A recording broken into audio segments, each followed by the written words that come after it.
నేను స్వాగతిస్తా. దానికి ఏమన్నా చట్టం మార్చాలా, కొత్త రాజ్యాంగం మార్చాలా? ఓకే, క్యాబినెట్ విస్తరణ ఎవరి చేతి మీద ఉన్నదా? ముఖ్యమంత్రి చేసుకునేదే కదా.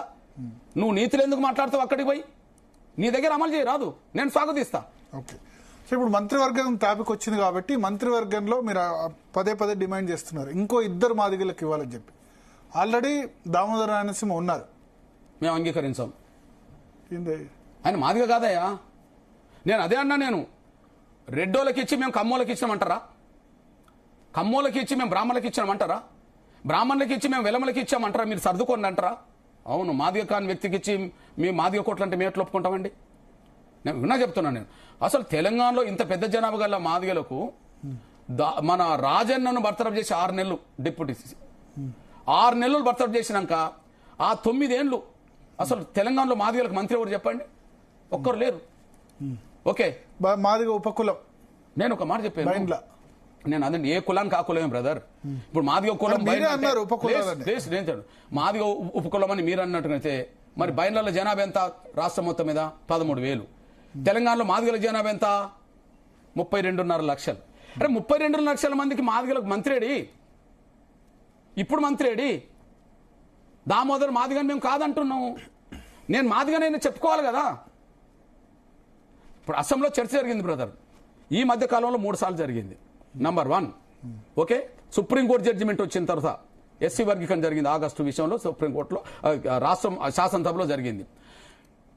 షమీం అఖ్తర్ కమిషన్ నివేదిక ఇచ్చిన తర్వాత 4వ తారీఖు నాడు జరిగింది. మొన్న 17వ తారీఖు నాడు మొన్న తీర్మానం చేసినప్పుడు జరిగింది. అరే 3 సార్లు చర్చ జరిగినప్పుడు దామోదర్ నోటి నుంచి ఎప్పుడన్నా ఎంఆర్పిఎస్ అని మాదిగని అసలు పేరు వచ్చిందా? శాసనసభలో అన్ని పార్టీలు మాదిగల గురించి ఎంఆర్పిఎస్ గురించి మాట్లాడినాయి, కానీ ఆయన నోటి నుంచి మాత్రం నేను అప్పుడు శాసనసభలో ఆయన మాట్లాడే సమయానికి ఆయనకు నాకు గొడవ ఏమున్నది మీరు చెప్పండి? గొడవ మన వర్గీకరణ బిల్లు కంటే ముందే తిట్టారు కదా మీరు. నేను అదే అంటున్నా, అంతకుముందు ఏం చేసి నువ్వు మాదిగ అయితే నువ్వు మాదిగ గురించి మాట్లాడాలి కదా. నువ్వు ఎంఆర్పిఎస్ పేరు పెట్టలేదు, నువ్వు మాదిగ అయితే నువ్వు మాదిగ గురించి మాట్లాడు. మాదిగల ఉద్యమే కదా ఇదంతా, ఎందుకు మాట్లాడలే? మరి ఎవరు మాదిగ కాకపోతే ఎవరు? నాకు తెలిసి ఆయన మోచి అని కొంతమంది అంటారు, మోచి కూడా కాదని మోచి సంగబోలు అంటారు. అసలు ఏ కులమో ఆయన చెప్పాలి. ఇప్పుడు నాకు తెలుసు, నేనైతే మాదిగ కాదు అంటున్నా. నేను మాదిగనైనా చెప్పుకోమంటున్నా. నేను కొంతమంది మోచి అంటారు. అసలు మోచిలో ఒక 5-6 కులాలు ఉన్నాయి బ్రదర్. 5-6 కులాల మొత్తం జనాభా 17,000. మోచిలో 5-6 కులాలు ఉన్నాయి, సెమ్మగర ఇంకోటి 5-6 కులాల మొత్తం జనాభా 17,000. అంటే 5 కులాలకు కలిపితే 17,000 అంటే ఒక కులం 2,500 సంబంధించిన కులం అనుకుందాం. అంటే ఏదో ఒక కులం అనుకుందాం, ఏదో ఆయన చెప్పుకోవాలా కదా. మరి 32.5 లక్షలకు సంబంధించిన మాదిగలకే అతిపెద్ద జనాభా మాదిగలకు మంత్రులు లేదు కదా. మరి ఎవరి పేరుతో వాళ్ళు తీసుకుంటారు? నాకు తెలిసి ఇప్పుడు దామోదరం ఉప ముఖ్యమంత్రి అయ్యిండు, మంత్రి అయ్యిండు, ఎమ్మెల్యే అయ్యిండు, వాళ్ళ నాన్న కూడా అయ్యిండు. నిజంగా చెప్పాలంటే మాలల కోటల్లోమో వెంకటస్వామి కుటుంబం తీసుకుంటాంది. ఏది మాలల కోటల్లోమో వెంకటస్వామి ఉన్న కా నుంచి మాలల కోటలు తీసుకుంటాండ్రు. మాలల కోటల తర్వాత ఎంతో కొంత మాదిగల కోటలో రావాలంటే ఎవరు తీసుకుంటాండ్రు? దామోదరు రాజనరసింహ ఏదైతే ఉన్నారో రాజనరసింహతో వాళ్ళ తండ్రి నుంచి మొదలుకుంటే ఇప్పటి వరకు మాదిగల కోటలు తీసుకుంటారు. మొన్న సిడబ్ల్యూసీ మెంబర్ తీసుకున్నారు ఈయనను. మాలల కోటలు ఎవరికి ఇచ్చిండ్రు? కొప్పుల రాజుకి ఇచ్చారు. మాదిగల కోటలు ఎవరికి వచ్చింది? రామరికి ఇచ్చేసారు. కాంగ్రెస్ పార్టీలో అత్యున్నత కమిటీ ఏంటిది? సిడబ్ల్యూసీ కదా. మరి సిడబ్ల్యూసీలో ఇక్కడ నుంచి మాదిగలు ఎవరు లేరు. మాదిగ కోట ఇచ్చినట్టే ఉంటది, కానీ మాదిగ కాని వ్యక్తి అక్కడ ఉంటాడు. మాదిగ కోట ఇచ్చినట్టుగా చెప్పుకుంటారు. ఇప్పుడు ఉదాహరణకు ఇప్పుడు ఎవరి కులంలో వాళ్ళు ఇప్పుడు జూపల్లి కృష్ణారావు ఏ కోటలో పోయినట్టు? వెలమ కోటలో పోయిండు. ఓకే, తుమ్మల నాగేశ్వరరావు ఏ కోటలో పోయిండు? కమ్మల కోటలో పోయిండు. శ్రీధర్ బాబు ఏ కోటలో పోయిండు?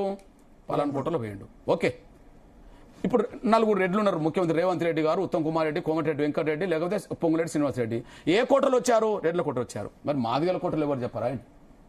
మాదిగ కాదు, కానీ మాదిగల కోటలో తీసుకుంటారు. అంటే ఇక అసలైన మాదిగలకు అన్యాయం. ఇప్పుడు ఉదాహరణకు మీ దృష్టి తీసుకొస్తాను.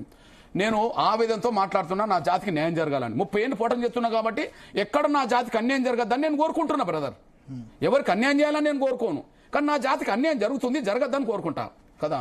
మరి నేను కోరుకున్నా కదా. మొన్న రేవంత్ రెడ్డి గారి దగ్గర 5 ఎమ్మెల్యేలు మాదిగ ఎమ్మెల్యేలు పోయి మంత్రివర్గంలో మాదిగలకు స్థానం దక్కాలన్నారు కదా. అంటే అర్థం ఏంటి చెప్పండి? అంటే మంత్రివర్గంలో మాకు స్థానం లేదని చెప్పినట్టే కదా. ఓకే, దామోదర్ మా మాదిగే ప్లీజ్. దామోదర్ మా మాదిగే ఇంకొకరిని అదనంగా అడిగినరా వాళ్ళని ఏమనండి. ఈ 5 ఎమ్మెల్యేలని దామోదర్ మాదిగ కోటలోనే వచ్చిండు అని చెప్పమానండి. చెప్పలేరు వాళ్ళు. ఇప్పుడు ఆ 5గురిలో ఎవరో ఒకళ్ళకి అవకాశం ఇవ్వమని మీరు అంటారు. నాకు తెలిసి ఇద్దరికి ఇస్తే తప్పేంటి. అతిపెద్ద జనాభా 4% ఉన్న రెడ్లు 4 మంత్రులు ఉన్నారు ఈడ. ముఖ్యమంత్రితో పాటు ఇంకా 3 మంత్రులు ఉన్నారు. 4% జనాభా 17 లక్షల జనాభా అంటున్నారు ఇప్పుడు ఎవరు? రెడ్డిస్. ఆ? రెడ్డి 17 లక్షల జనాభా. మేము 33 ఉన్నాం. మొన్న నేను చెప్పిన దానికి వచ్చిందా లేదా? మేము 33 ఉన్నాం. 4 కాకపోతే 5 వేసుకో పెద్ద. మరి 5% ఉన్న వాళ్ళు 4 ఉన్నారు కదా. మరి 9% ఉన్న వాళ్ళు ఎంతమంది ఉండాలి? ఒక్కడు ఎందుకు లేకుండా పోయిండు కదా. అందువల్ల కనీసం 2 అన్న ఉండాలని నేను కోరుకుంటాను. నేను ఎందుకు ఉండొద్దు? నేను అంటున్నా అందరికి న్యాయం జరగాలంటే 4 ఎందుకు రెడ్లు తెలంగాణలో? నాకు అర్థమవుతలేదు. రెడ్లు ఒక్కరు ఓట్లు వేసుకుంటేనే కాంగ్రెస్ వచ్చిందా? అందరూ ఓట్లు వేశారు కదా. అందరికి న్యాయం